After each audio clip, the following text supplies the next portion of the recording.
Good afternoon, everybody, and welcome back to Starcub Review. I'm your host, as always, Starcub. And today's review is going to be on a movie I saw last night, and that is Late Night with the Devil. And I'll give my thoughts and opinions on it, what was good about it, what was not so good about it. Now, I know there was a lot of controversy with this film as well, but before we get into that, I just want to say a big, huge thank you to everyone brand new to my channel that is choosing to watch my videos.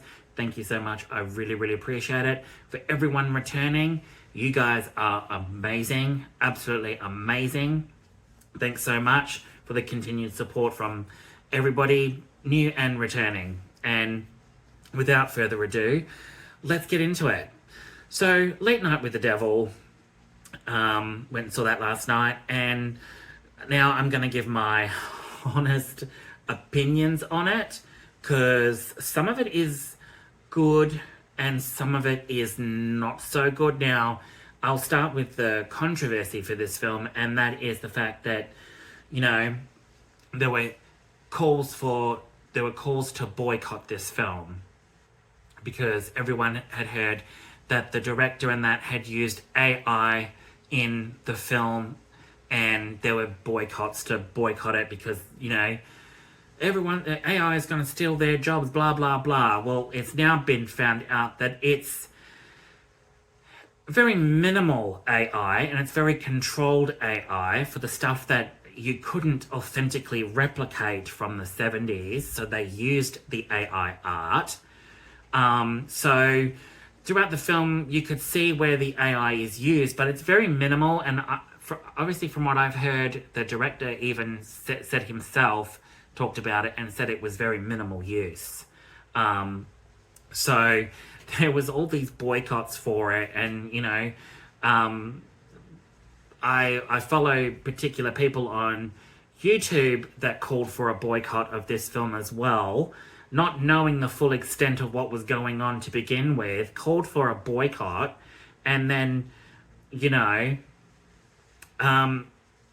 apologized after seeing the film and realizing that they had made the mistake. So I get that, but to immediately jump on your platform and to call out for a boycott of a film that you haven't even seen yet at that point is kind of a bit disrespectful. So I'm glad they apologized, but it's kind of like, you know, some of that damage is already done because you called for the boycott of that film. So I'm kind of a little bit on the, you know, kind of a bit annoyed that some people that have, you know, influence on YouTube with their channel would call for such a thing without even actually, you know, diving into why they used it and stuff like that before calling for a boycott. So that was that. So there was controversy there, and then, you know, everyone now is absolutely loving the film. It's got 100% on Rotten Tomatoes, which is extremely good for the film. But this is where so basically, it's set in the 1970s on October 31st, 1977, and it's based around a master tape that is basically found footage from this particular one night on October 31st, 1977, a show called Late Night with Jack Delroy, Night Owls. Night Owls Late Night with Jack Delroy. And he's the host of this show, and it presents itself like a found footage, compiled master tape, found footage film. And Jack Delroy is played by the ever-fabulous David Dastmalchian. Sorry if I butchered that name. I'm not good with names. But David Dastmalchian plays Jack Delroy, and he is absolutely fabulous in this film. Absolutely suited it down to a T. So it's this particular one night where it's October 31st, and he brings out a whole bunch of other guests like Skeptic, a psychic, and a girl named Lily, who apparently is possessed by the devil, apparently, and she'd gone through this years of abuse and suffering at the hands of a cult previously that all committed suicide, and she was the only survivor. And she's with her parapsychologist. So there's it stars David Dastmalchian, Laura Gordon as Dr. June Ross Mitchell, who's a parapsychologist, Ian Bliss, Fayssal Bazzi as Christou. Christou was awesome in this film. Ingrid Torelli as Lily, the girl in this film. Rhys Auteri, Nicole Chapman, Georgina Haig, Josh Quong Tart, and Michael Ironside as the narrator. And it all plays out on this late night show.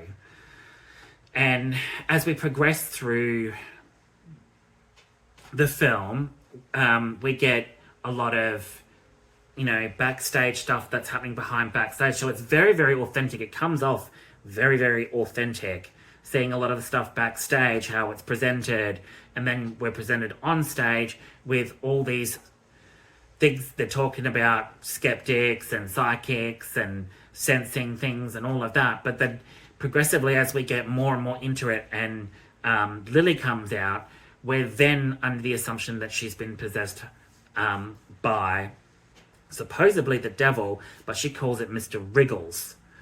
And over the course of the film, we start seeing all these strange things happening, not to mention her possession.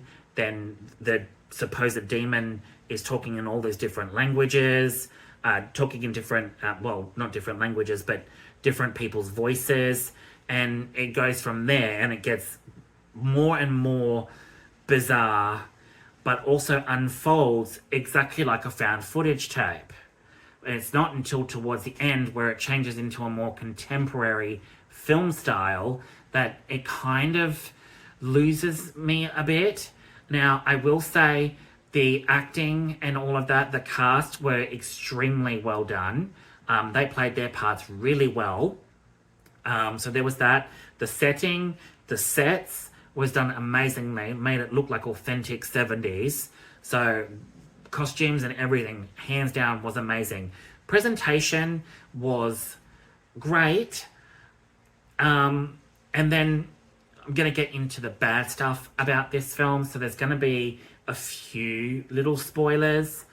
But I think where this film loses it for me is there wasn't enough from Lily. The possession side of it, for what we did get, it was stretched out, so it didn't feel like it didn't have sort of like a really scary edge to it. I went into this film seeing all the amazing reports about it and critics saying that they absolutely love it and all of that. There are some really good points, but the bad points is the fact that the possession didn't last as long as what I thought it was going to.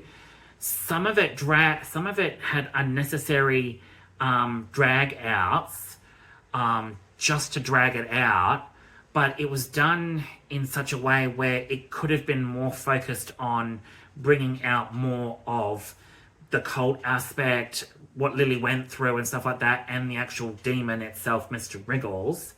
I saw a lot of people on YouTube too saying that this film scared the absolute crap out of them, and I'm actually not sure how that is, to be exact, because what I saw was it wasn't overly scary or disturbing enough. And going into it, I thought there was going to be because it on the poster it says it's the event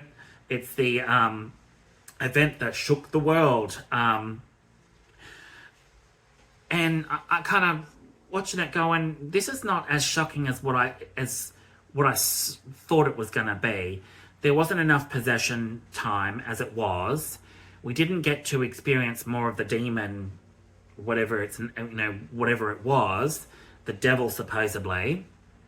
Didn't get enough on the cult, but then we start figuring, and then we start getting all this other stuff that Jack Delroy is a member of an all-men's club that apparently have ties to, strange happenings like a cult, for example, and that they do all sorts of weird things to get into this exclusive club, and it comes off as if this club is actually just for rich people to just go up into the woods and, piss their money away on this and that without having to worry about anyone looking at them in disdain and all of that. So it's very, it did go into a lot of details, and going into this film too, I thought it was going to be really shocking and scary and violent and bloody, and I'm thinking, no, it didn't sit well. Some things the gore and that was done well, but then there wasn't enough of it. There wasn't enough backstory. We didn't get more with Lily. There was lots of different sort of in the audience, and that there's all different sorts of clues as to how it's going to play out in the end, and some of that I picked up on, and you'll know it when you see it. There's particular scenes that you'll pick up that you'll start to question, oh, well, that's strange. Oh, I saw that. Oh yeah, I've noticed that. But I don't know, this film got hyped up so much that I feel like when me and my husband went into it, it was good, but then there was a lot wrong with it as well.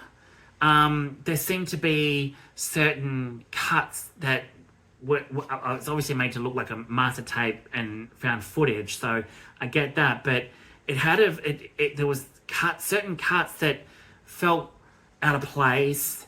Some of the stuff that was delivered in it and what we're watching, it just came off like it was dragging out certain stuff to drag it out, and it really didn't give us a lot of time, a lot with Lily, the demon, and all the other strange stuff that's happening. And then it's towards the end that it reveals some of the biggest twists in it, and I feel like some of it falls flat, especially as a found footage.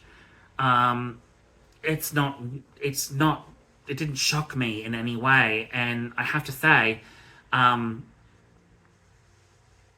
the Blair Witch Project did a better job at shocking me, and then the sequel, Blair Witch, absolutely scared the shit out of me. Like, literally scared the shit out of me. And that's how you do a found footage film, especially Blair Witch. The sequel was absolutely amazing, set obviously years after the first one, the proper true sequel to it, not that god-awful Book of Shadows crap. But Late Night with the Devil kind of disappointed me in spots, because it felt off. It didn't feel like it was shocking enough to be shocking. And I guess that's just me talking, but even my husband felt the same way. Like, it wasn't shocking in the way that, when you watch the advert. I mean, I saw the adverts for this, and it comes off like it's an actual proper film and not a found footage. And I didn't realize that until much later on when I booked the tickets, that it was a found footage. Not that it bothered me, but the adverts made it seem like it was actually an actual proper movie as such. So that's where I kind of go, your marketing for it could have been played a lot better. There should have been a lot more smart marketing for this film, because then I think could have been played out completely different. Now, I'm not saying the whole film is bad. Some of it just doesn't sit well the acting, the sets, and the setting, and that is absolutely fantastic, absolutely authentic. Everyone did an amazing job. But the way that it's played out and it's made to be shocking for a TV show, that wasn't shocking enough for what we saw. And I don't know if everyone else agrees. I mean, I really want to hear from some other people that have seen it and get their thoughts on it. What they thought was really good about it and what they didn't like about it, and whether they disagree, whether they agree or disagree with what I'm saying, because it did shock me enough, and I thought it was going to shock me, and it really didn't. But other than that, it was an okay film. It was okay. What would I rate it? I'd have to go. Oh, a 7.5. A 7.5 out of 10. Could have been a lot better. I can't understand why this got 100% Rotten Tomato score, because there's a lot in this film that could have been better, but I can understand why it got 100% in the way that the acting is extremely well done. Like, some of it is really, really, really believable. But then there's other aspects of it which take me out of it going, well, this isn't shocking. This isn't shocking enough. And even the opening to it, it didn't shock me in any way, but the opening was extremely long and gave us a whole talk on the show and Jack Delroy and how he got to where he is and all of that. So I mean, unnecessary as that was, it didn't have to go into big extreme detail, and then straight into the TV show Master Tag, how they, this is compiled, blah blah blah. I don't know. It just, yeah. Some of it could have been done in a completely different way to make it more shocking. This film hits very different for me. But other than that, thanks so much for tuning in, guys. I'll catch you all with the next one. All right, guys, take it easy. Happy Sundays. Bye.